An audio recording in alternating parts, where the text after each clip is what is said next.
terakhir doa. Ya. Doa adalah ikhtiar batin. Ikhtiar batin kita yang besar pengaruhnya bagi manusia yang meyakininya.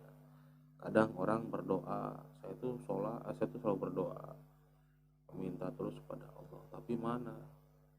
Sampai saat ini kok belum terwujud, ya, belum terkabulkan. Nah, berarti di sini dia itu sudah pesimis.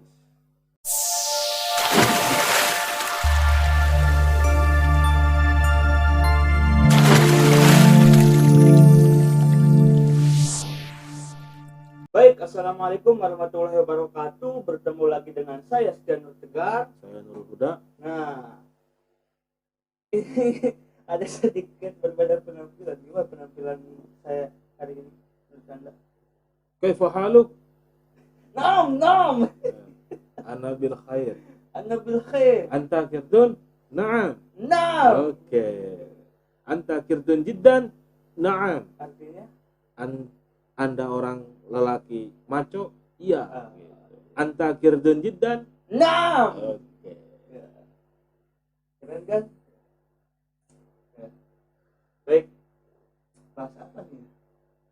Ya, untuk sharing kali ini apa yang enaknya kita bahas? Sebelum membahas itu biasanya setiap pembahasan harus ada apa yang menemani di dalam sebuah pembahasan. Pantesan saya lupa karena ini nih Apa itu? belum mencoba lupi Apa lupa itu? lumpia crispy. Lumpia crispy Iya. mengobati lambung yang meronta-ronta. Ronta. Maka dari itu jangan lupa membeli lupi. Lumpia crispy. Lupa lupi. Iya. Pantesan saya lupa. Nah, bila kalian yang ingin mau mencoba dengan rasa dari lumpia crispy ini bisa Ya. kalian order di Shopee ya, dan kita akan taruh linknya di bawah deskripsi video ini. Nah, baru ada kepikiran nih Bung, kan season sebelumnya tuh kemarin kita bahas hari akhir nih, Ya. akhir zaman nih. Jadi hari awal. Bukan dong, Bagaimana? hari awal.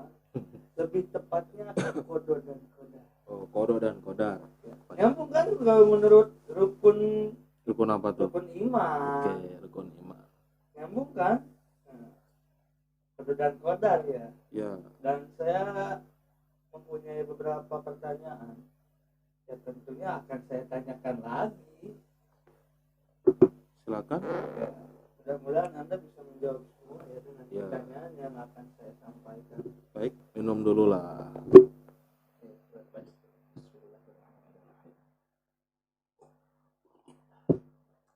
Nah, Sahih, teh, Nah. Ya, konteksnya sekarang adalah kodo dan kodar. ya. Tentunya kita harus meyakini karena itu bagian dari iman, Ya. rukun iman. Nah, pertanyaannya yaitu, bagaimana tanggapan Anda mengenai iman kepada kodo dan kodar? Tanggapan saya mengenai kodo dan kodar ya. Ya, Jadi manusia itu diciptakan oleh Allah ya, dalam keadaan yang berbeda-beda satu sama lainnya. Ada laki-laki, ya kan? Ada perempuan. Kemudian ada yang berambut lurus, berambut keriting, ya kan? Berbadan kurus, berbadan gendut, ya kan? bukan kebalik. Ya mungkin seperti itulah. Anda obesitas. Ada yang berkulit putih, berkulit gelap, ya kan? Nah, seperti itu. Jadi ada pintar, ada tidak. Selain itu juga jodoh, ya kan? Rezeki dan kematian.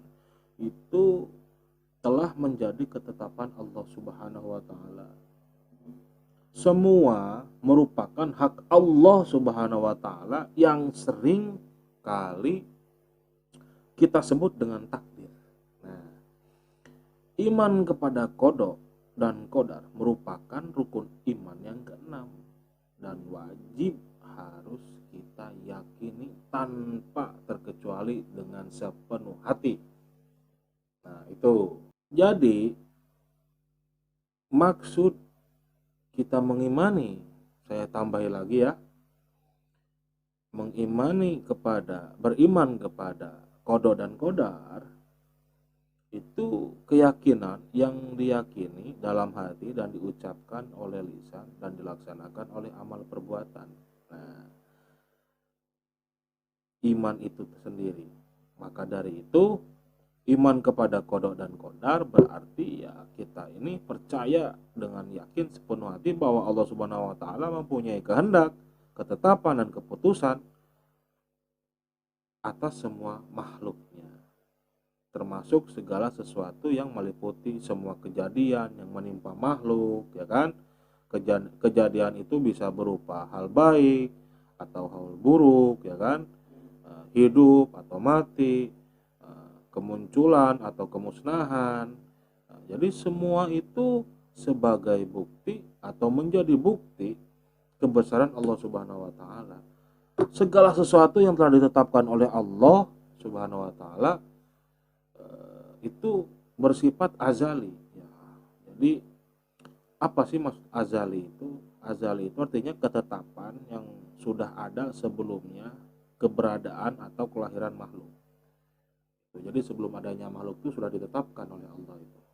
Mohon maaf nih, saya potong. Ya. Barusan saya dengar ada perihal baik dan buruk. Ya. Nah, bahwasanya Allah berkehendak demikian. Jadi maksud perihal buruk itu seperti apa?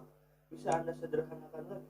Jadi maksudnya perihal buruk ya. Maksudnya ini bukan Allah memberikan sebuah keburukan kepada kita, bukan. Tapi garis takdir ya, kodok ketetapan dan sudah menjadi takdir gitu kan. Ketetapan Allah yang dilalui oleh makhluknya. Contoh misalkan kejadian hal buruk itu, misalkan Anda sedang berjalan ternyata Anda tersandung batu, itu loh. Ibaratkan seperti itu. Itu kan sesuatu yang tidak Anda inginkan, tapi sudah terjadi gitu loh.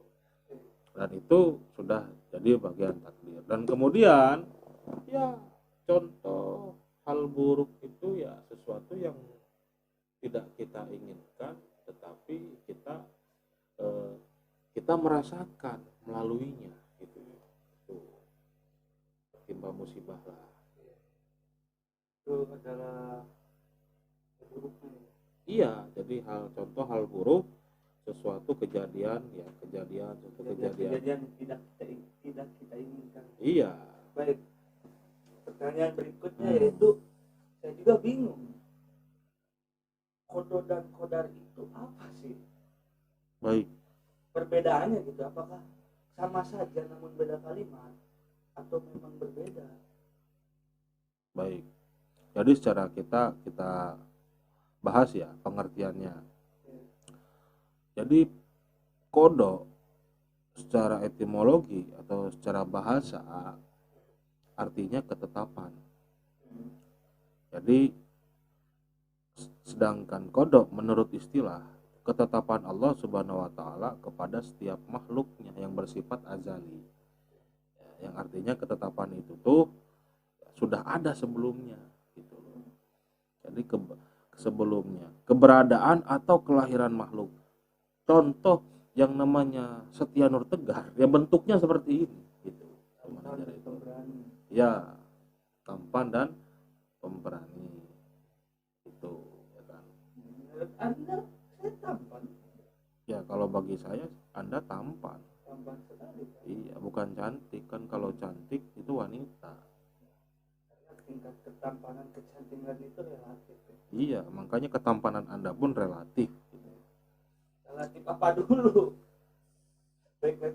Ya, itu qada. Nah, sekarang yang qadar. Qadar menurut bahasa itu berarti ukuran. Qadar itu. Ya, jadi artinya secara bahasa, secara istilah, jadi terjadinya penciptaan manusia Jadi maksud secara istilah, qadar itu artinya terjadi penciptaan sesuai dengan ukuran atau timbangan yang telah ditentukan sebelumnya. Nah, setelah qada baru takdir, seperti itu. Maka qada dan qadar dalam keseharian sering kita sebut dengan takdir. Qada dan qadar itu, iya, kejadian dari dua hasil ini itu disebut takdir. Nah, maka iman kepada qada dan qadar ini kan termasuk rukun iman yang ke nah, ada yang ditanyakan lagi? Paham nggak? Oke. Berarti kode dan kode itu takdir. Proses menjadi sebuah takdir. Tuh. Keseharian kita. Apakah ada dalil? Ada. Jadi di dalam hadis riwayat Muslim bahwasannya sabda Rasulullah Shallallahu Alaihi Wasallam, al iman qala antu mina billahi wa malaikatihi wa kutubihi wa rusulihi wal yaumil akhir wa tu'mina bil qadari khairihi wa syarrihi. Arti dari maksud itu, iman itu ialah engkau percaya kepada Allah, pada malaikat, pada kitab, pada rasul, pada hari akhir, kemudian kepada qada dan qadar, baik ataupun yang buruk. Nah, itu dalil. Nah, sedangkan di dalam Al-Qur'an itu terdapat, ini dalilnya qada ya, dalilnya qada dan qadar. Yang qada nih, dalil qada itu terdapat di dalam surat Al-Hadid ayat 22. A'udzubillahi minasyaitonirrajim. Bismillahirrahmanirrahim. Ma asaba min musibatin fil ardi wala fi anfusikum illa fi kitabim min qabli an nabra'aha. Inna zalika 'alallahi yasir. Shadaqallahul adzim.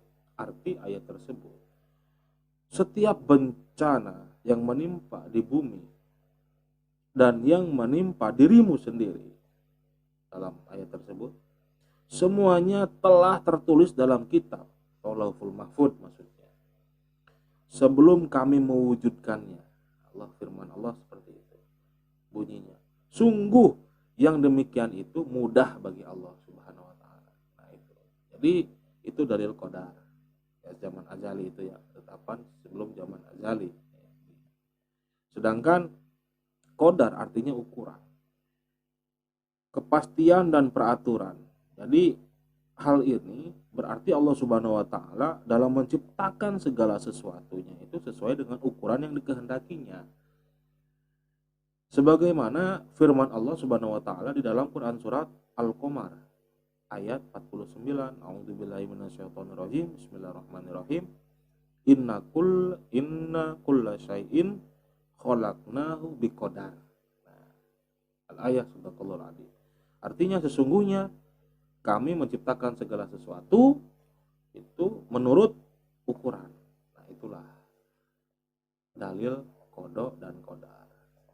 Salah itu dalil ayat ya. Kalau dalil hadisnya kan barusan yang sudah saya sebutkan, al-iman antum minabillahi wa malaikatihi wa kutubihi wa rusulihi wal yaumil akhir, ya kan itu.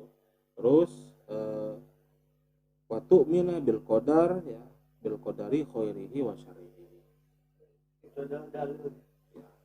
Ya. Berikutnya, apakah ada beberapa bagian Ya, untuk qada dan qadar tersebut? yang mungkin lebih seringnya itu takdirnya ya. Mungkin maksudnya takdirnya ya. Bagian-bagiannya gitu. Iya, jadi takdir itu dibagi menjadi dua. Takdir Allah itu, takdir Allah Subhanahu wa taala merupakan iradah, kehendak. Kehendak Allah Subhanahu wa taala. Oleh sebab itu takdir tidak selalu sesuai dengan keinginan kita. Paham nggak maksudnya? Kehendak Allah, maka dari itu takdir itu tidak selalu sesuai dengan keinginan kita. Nah, adapun takdir itu dibagi menjadi dua.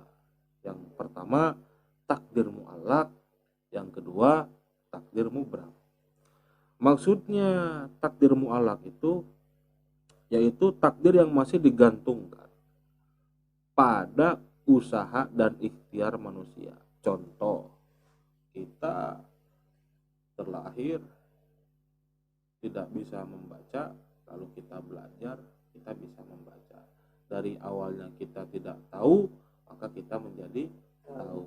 Dari awalnya kita tidak paham, kita akan jadi paham, menjadi paham. Itu kan? Nah, itu takdir mu'allaq.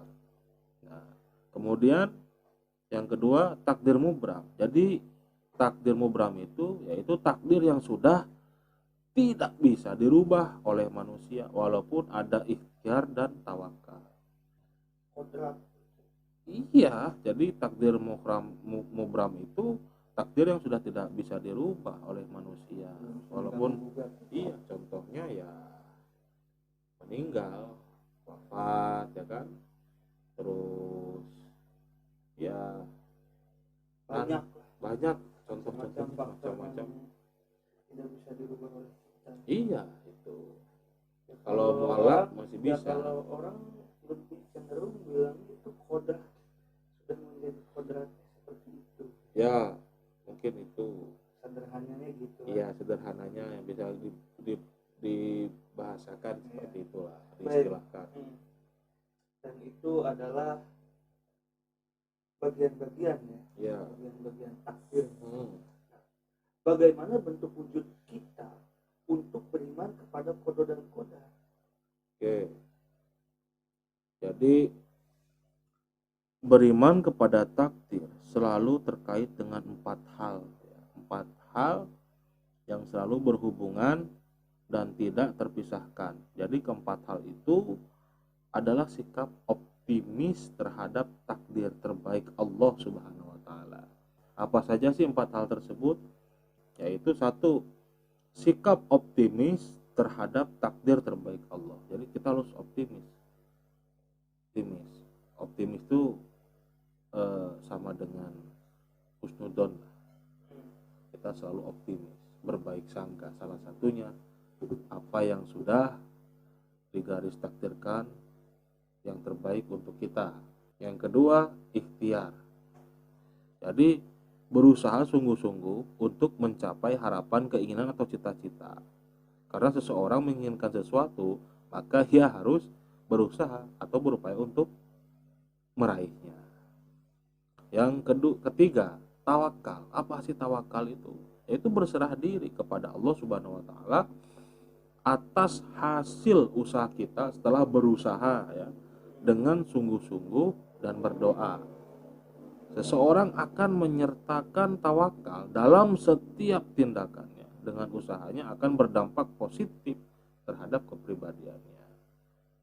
Yang terakhir, doa. Ya. Doa adalah ikhtiar batin. Ikhtiar batin kita yang besar pengaruhnya bagi manusia yang meyakininya. Kadang orang berdoa, saya itu selalu berdoa, meminta terus kepada Allah, tapi mana sampai saat ini kok belum terwujud, ya, belum terkabulkan. Nah, berarti di sini dia itu sudah pesimis. Ya, harusnya optimis. Allah akan mengabulkan doa kita. Mengapa kok tidak langsung diberikan? Kita harus mengukur diri, sadar diri, kita ini siapa? Itu kan. Keinginan pengen secepat kilat, tapi sholat lambat. Anda sehat? Itu pertanyaan dari saya. Kemudian Siapa tahu. Kadang gini ya. Ketika kita berdoa, kita tuh ya kalau misalkan kita ngaji diri gitu. ya, Sholat jarang, sholat bolong-bolong, giliran doa kita ngeborong gitu. Kan nggak etis gitu. Sedangkan kewajiban kita juga sering bolong-bolong, tapi doa kenapa kok diborong gitu kan? ya, Logis juga kan? Ya. Allah juga mungkin mengukurnya ke sana. Sholat juga bolong-bolong, masa iya ngedoa ngeborong gitu. ya. Harus Tapi bertahap lah, gitu. tapi Allah tidak seperti itu. Allah itu Rahman Rahim. Ya, Hanya kalau saja dibikin kita secara logika gitu, kalau misalkan kita ngaji diri. ya untuk mengukur kita saja itu rasa malu kita kepada Allah. Kita kan masa gak malu gitu. Iya. Emang Allah tidak seperti itu gitu. Ya. Tapi kan kita sih yang punya akal gitu ya, kita harus ngaji diri lah gimana kita caranya berdoa. Iya. Iya, gitu, sholat belang betong gitu kan. Sholat bukan belang betong. Jadi sholat itu memang ya pokoknya tiangnya agama ya gitu. Ini identik udah sholat berdoa. Iya. Berdoa itulah yang diborong gitu kan. Doa itu merupakan permintaan kita, permintaan manusia ya umumnya. Ketika tidak terkabulkan, kita suka berprasangka buruk gitu. Iya, sering protes. Marah-marah, protes. Iya. Kenapa gini gitu. Padahal dia sendiri tidak mengaca diri perlakuan dirinya sendiri kan. Iya, seperti itulah manusia. Maka dari itu saya ingat pepatah, kita harus optimis terus, jangan pesimis. Oleh tai asumir rohilah, kata baginda Nabi, janganlah Anda berputus asa. Di dalam Quran ada fa'ina ya asu minal kafir, karena sungguhnya pesimis itu adalah sifatnya orang-orang kafir. Jadi kita harus optimis. Ya, ada pepatah, saya ingat pepatah guru saya, beliau berkata seperti ini, berdoa tanpa usaha itu bohong, usaha tanpa doa itu sombong. Nah, itu saya ingat pepatah itu. Maka dari itu ya kita marilah kita bangkit ya, untuk selalu optimis dalam menjalankan beriman kepada qada dan qadar tersebut. Harus yakinnya dengan sepenuh hati tanpa terkecuali. Itu jadi kita selama menjalani hidup kita harus optimis. Ya, itu salah satu modal utama. Kita bisa. Ya, bisa. Bila mana kita dengan doa, ikhtiar, iya, dan tawakal. tawakal. Bila mana semua ini proses ini sudah kita lakukan tapi tidak terlaksana, seakan-akan tidak diijabah oleh Allah, tidak dikabulkan oleh Allah. Bukan berarti Allah tidak mengabulkan apa yang kita minta, tapi Allah mengabulkan ya apa yang kita minta yang lebih baik apa yang kita inginkan, karena Allah lebih tahu ya sebelum apa yang kita tahu. Paham nggak? Terkadang apa yang dianggap kita baik itu belum tentu baik kita tahu. Nah itu seperti itu. Baik, terakhir nih. Terakhir ya. Terakhir ya. Ya, Oke, terakhir. terakhir. Ini sudah panjang, sudah Ya. berkepanjangan, sudah cukup melebar. Gitu. Siap. Maka dari itu saya rem dulu. Ya, mengucapkan lebarnya jangan terlalu ke saya gitu. Kalau saya itu kan six pack coming soon. Kalau saya gini nanti Anda kesinggung. Oh, jadi harus gini Iya, ya. jadi harus gini. Nah, kalau gini kan tidak sesuai gitu, tidak sinkron. Nanti saya berbohong kan. Ya. Nah, kita harus jujur gitu. Ya. Baik, terakhir ya. Apa hikmah kita mengimani qada dan qadar? Dan cerminan kita untuk mengimani qada dan qadar itu seperti apa? Baik. Beriman kepada qada dan qadar yaitu banyak hikmah yang dapat kita ambil dan sangat amat berharga bagi kita dalam menjalani kehidupan di dunia dan mempersiapkan diri untuk kehidupan di akhirat kelak.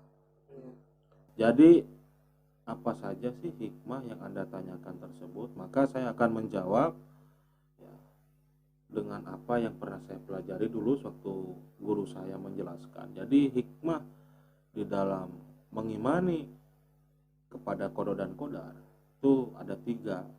Yang pertama, makin meyakini bahwa segala sesuatu yang terjadi di alam ini tidak lepas dari sunnatullah. Nah, itu hikmahnya. Yang kedua, makin termotivasi untuk senantiasa berikhtiar atau berusaha lebih giat lagi dalam mengejar cita-citanya. Dan yang ketiga, meningkatkan keyakinan dan ketakwaan kita akan pentingnya peran doa bagi keberhasilan sebuah usaha. Itu hikmahnya. Nah, cerminannya, perilakunya. Ya, yang pertama selalu menjauhkan diri dari sifat sombong, ya kan? Putus asa. Karena orang yang beriman kepada qada dan qadar apabila memperoleh keberhasilan, ya, ingat loh, memperoleh keberhasilan, ia menganggap keberhasilan itu adalah semata-mata karena rahmat Allah Subhanahu wa taala. Tuh. Yang kedua, banyak bersyukur dan bersabar. Bersyukur dan bersabar. Karena orang yang beriman itu apabila mendapatkan keberuntungan maka ia akan bersyukur. Karena keberuntungan itu ya merupakan nikmat Allah Subhanahu wa taala yang harus disyukuri. Tuh, orang yang mendapatkan keberuntungan. Kemudian ya bersyukur itu. Alhamdulillah. Bila kena musibah ya innalillah, kan gitu. Cara syukurnya dengan bahasa ucapan seperti itu. Nah, kemudian yang terakhir bersikap optimis dan giat bekerja karena manusia tidak mengetahui takdir apa yang akan terjadi pada dirinya. Tuh, paham ya? Takdir. Iya, itu salah satu bentuk contoh cerminan perilaku dalam mengimani qada dan qadar. Baik, itu adalah hasil sharing kita dalam memahami qada dan qadar, tentunya sambil mengimani. Karena memahami itu kita harus mengimani. Ya, iya. Percuma kalau kita memahami tapi kita tidak mengimaninya. Iya. Bukan begitu? Karena cukup panjang sekali ya, dan sudah saya pahami ternyata qada dan qadar itu adalah takdir ya. Iya, takdir keseharian Ya, kita. takdir yang bisa kita temukan dengan kehidupan kita. Ya, kita rasakan. Yang kita rasakan juga, karena takdir itu kan ada dua. Ya, Takdir yang tidak bisa dirubah ya, dan takdir yang bisa dirubah. Ya. Dengan cara kita optimis, ikhtiar, Ya. tawakal dan berdoa. ya, itu. Itu adalah takdir ya.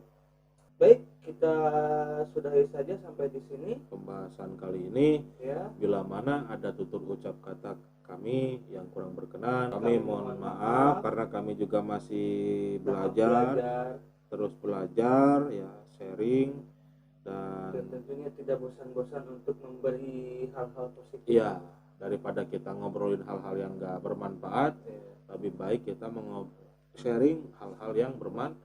Mudah-mudahan bisa terpakai oleh semuanya dan bisa dipraktekkan oleh semuanya. iya dapat diambil baiknya lah. Ya, ambil baiknya dan ambil buruknya. Ambil Sudah. buruknya gimana? Ambil Ambil buruk- baiknya dan ambil baiknya dan buang buruknya. jauhilah buruknya. Karena kami juga manusia ya, yang tidak pernah luput dari lupa dan kesalahan. Saya Nurul Huda. Dan saya Sekian Tegar. Assalamualaikum Warahmatullahi wabarakatuh.